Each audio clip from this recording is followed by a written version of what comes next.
تو اللہ کی وہ نعمتیں جو اس پر اللہ رب العزت نے حلال کی ہیں، بعض اوقات ان سے بھی انسان کو چھٹکارا مل جاتا ہے اور انسان محروم ہو جاتا ہے۔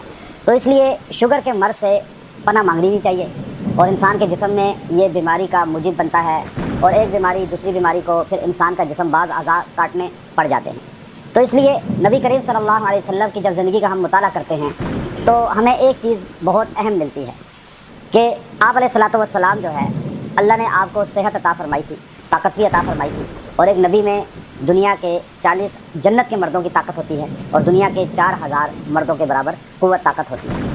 لیکن آپ صلی اللہ علیہ وسلم بڑھاپے میں بھی آپ علیہ الصلوۃ والسلام صحت مندی میں تھے، یہاں تک کہ 63 سال کی عمر میں بھی آپ کے داڑھی مبارک کے چند بال سفید ہوئے۔ پھر آپ علیہ الصلوۃ والسلام جو ہے جسم میں کوئی بیماری نہیں تھی اور آپ بالکل صحت مند تھے۔ تو اس کی بڑی وجہ کیا تھی؟ اس کی بڑی وجہ یہ تھی کہ آپ علیہ الصلوۃ والسلام 2 کام اپنی زندگی کا معمول بنایا ہوا ہے۔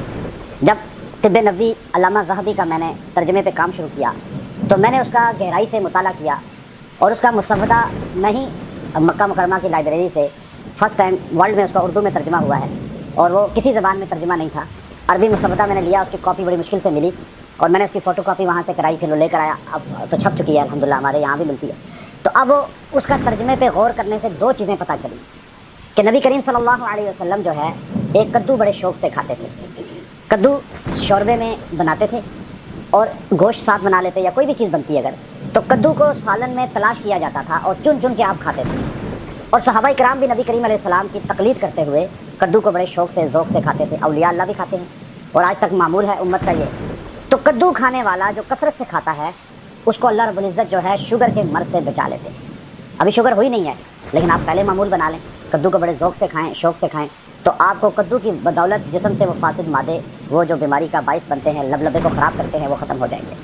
دوسرا، نبی کریم صلی اللہ علیہ وسلم جو ہے وہ دوڑتے تھے، واک بھی کرتے تھے، یہ آپ علیہ السلام کا معمول تھا، یہاں تک کہ سیدہ کائنات سیدہ عائشہ رضی اللہ تعالیٰ عنہ کے ساتھ دوڑ لگائی۔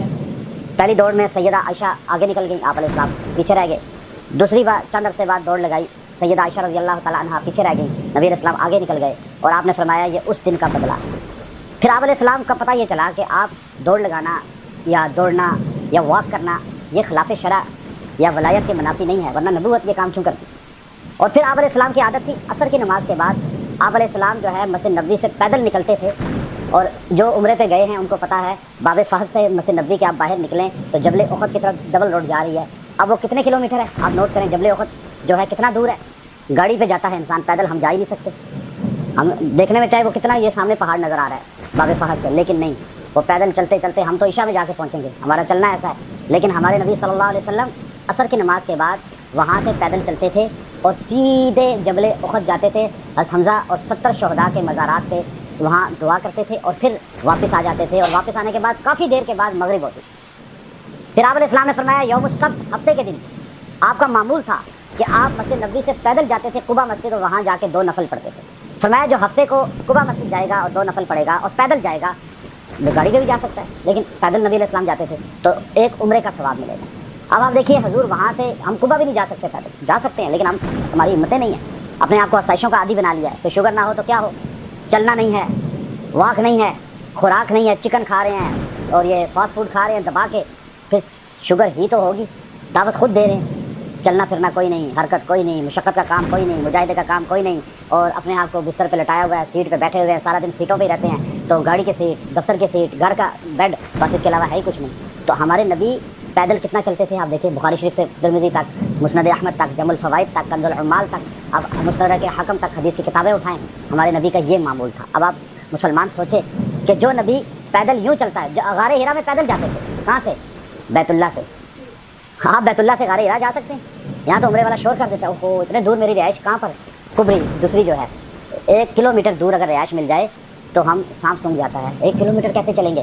اور حضور علیہ السلام، ہم جب غار ہرا میں نیچے سیڑھیوں سے اوپر نہیں جا سکتے، میں ایک بار گیا ہوں خالی، اب ہمت ہی نہیں ہوئی اس کے بعد جانے کی، اور ہمارے نبی اپنے گھر سے بیت اللہ سے آپ پیدل جاتے تھے اور ساری پہاڑیاں کراس کرتے ہوئے، سو پہاڑیاں ہی پہاڑیاں تھیں، اب تو کاٹ دی ہیں نا، 52 پہاڑیاں کاٹی ہیں مکے میں، 52 نفق ہے، نفق وہ سرم کو کہتے ہیں 52۔ اب 1-2 پہاڑیاں چڑھتے چڑھتے پھر غار ہرا کی پہاڑی پیدل جاتے تھے، پھر نیچے پیدل آتے تھے، تو اس لیے آپ کو کوئی بیماری نہیں تھی۔ پیدل چلنے والے کو، کدو کھانے والے کو لیکن اللہ نے اب شوگر سے بچاؤ کا یہ دو چیزیں بڑی ضروری ہیں. میں آپ کو اصل چیز بتائی. آپ پیدل چلیں, واک کریں, کدو شوق سے کھائیں, سبزیاں شوق سے کھائیں, آپ دیکھیں کوئی شوگر نہیں ہوگی. اگر ہائی بھی ہے تو ڈاؤن ہونا شروع ہوگی اور لیول آ جائے گا, آپ بہتر ہونا شروع ہو جائیں گے. ڈاکٹروں کی دوائیوں سے زیادہ ان چیزوں پہ توجہ دیں. پھر ایک آیت کریمہ قرآن حکیم کی ہے, وہ آیت کریمہ سورہ بنی اسرائیل کی آیت نمبر 80. وہ شوگر کے مرض کے لیے بہت ہی جامع بہترین آیت ہے. سب سے بہترین ہے دو چیزوں پہ اس کو دم کر کے کھانا پینا. آپ آیت ہے رب ادخلنی مدخل صدق واخرجنی مخرج صدق واجعل لی من لدنک سلطانا نصیرا. اب اس آیت کریمہ کو آپ نے 33 مرتبہ آپ نے دم کرنا ہے بھنے ہوئے کالے چنوں پر, اور کدو کا جوس نکال کے چاہے ایک کپ کی آدھا کپ ہی کیوں نہ ہو اس پہ دم کریں, اور وہ کپ نہار میں صبح پی لیا کریں, واک کریں, اور ساتھ ہی آپ جو ہے وہ چنے دن میں کھاتے رہیں تھوڑے تھوڑے, روزانہ یہ دم کریں. اللہ اس سے آپ کو تقویت دے گا, قوت دے گا, مرض کو ختم کرے گا. آپ چند عرصہ یہ کر لیں, چند دن 2-3 ہفتے کر لیں, آپ دیکھیے گا اللہ نے اس میں ایسی تاثیر رکھی ہے کہ حضرت یونس علیہ السلام جب مچھلی کے پیٹ سے باہر نکلے تو 40 دن کے بعد جسم نحیف ہو چکا تھا, گل چکا تھا, تو آپ کو کدو کے بیلوں پہ اللہ نے مچھلی کے ذریعے پھینکوایا, اور کدو کے بیل کے اوپر بھی ایسی تاثیر ہے کہ وہ جسم میں طاقت کا ذریعہ بنتی ہے. تو نبیوں نے کدو کھائے ہیں, نبیوں نے قرآن کا مطالعہ کر کے دیکھ, قرآن میں ہے یونس کا کدو کا بیل, تو نبیوں نے کدو کھائے ہیں. کدو میں کچھ ہے تو نبیوں نے کھائے نا, طاقت کوئی ہے, اور پھر دیسی ہو تو پھر تو کیا ہی بات ہے, دیسی کدو کھاد کے بغیر والا. اب آپ دیکھیے اس آیت کو, آیت کا ایک ترجمہ دیکھیں. ایک تو آپ عام روٹین پہ آیت سنتے ہیں, یہ اس کی اصل ترجمہ کیا ہے, ربی وقل کا لفظ ہے پہلے, وقل ربی, اے میرے پیغمبر آپ کہہ دیجئے, ربی ادخلنی, اے اللہ مجھے داخل کر دے, مجھے داخل کر دے. نبی آپ فرمائیں, حضور سے کہا, مدخل صدق, اچھے طریقے سے داخل کر مجھے, اور واخرجنی, اور مجھے باہر نکال, مخرج صدق, بہت اچھے طریقے سے. فرمایا قبر میں داخل کر اچھے طریقے سے, اور حشر میں اٹھا اچھے طریقے سے. ایک معنی یہ کیا ہے مفسرین نے, امام راضی نے. ایک علامہ علوسی نے معنی کیا, انہوں نے فرمایا کہ اے اللہ مجھے دنیا میں اچھے طریقے سے لا, اور دنیا سے اچھے طریقے سے اٹھا. اور ایک معنی کیا امام ابن کثیر رحمۃ اللہ علیہ نے کہ اے اللہ آپ سے کہلوا رہا ہے میرے نبی, آپ کہیں مجھے مدینے میں اچھے طریقے سے داخل کر, اور مکے سے اچھے طریقے سے باہر نکال.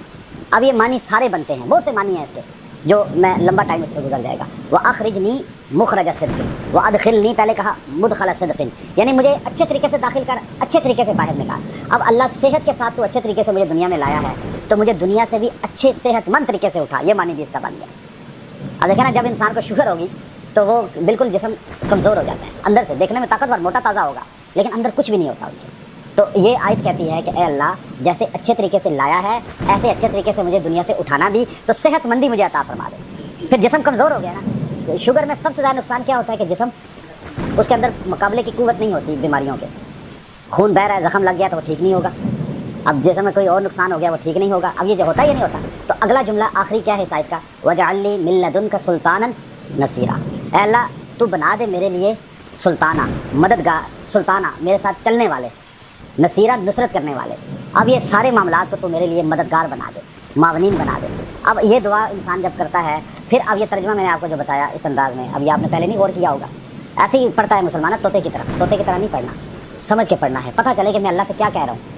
اب پھر آپ جب کہیں گے اے اللہ صحت مندی کے ساتھ لا, صحت مندی کے ساتھ اٹھا, اور میرے لیے یہ سلطانہ, یہ مددگار ایسے بنا دے, ماحول ایسا بنا دے, نصیرہ جو میری طاقت کا باعث بنے. تو میری خوراک پہ دم کریں گے, یا اللہ یہ میری طاقت کا باعث بنے. جس چیز پہ دم کریں گے اس کا معنی ہے کہ یا اللہ اس کو میرے لیے قوت کا باعث بنا دے. وجعلنا, اب جب یہ آپ کہیں گے, پھر وہ چنوں پہ دم کریں گے, کدو پہ دم کریں گے, چاہے پانی پہ دم کریں گے, اللہ آپ کے لیے قوت کا باعث بنائے گا. یہ آیت جو کہا جاتا ہے شوگر کے لیے سب سے بہترین آیت ہے, اس کی وجہ یہ ہے کہ اس کے اندر معانی کے اعتبار سے یہ تمام الفاظ ہیں, اور تمام معنی جو ہے وہ انسان کو ظاہری باطنی قوت پہ دلالت کرتا ہے. تو اس لیے جب اس طرح اس کو پڑھیں گے آپ, انشاءاللہ آپ کے جسم میں قوت آئے گی.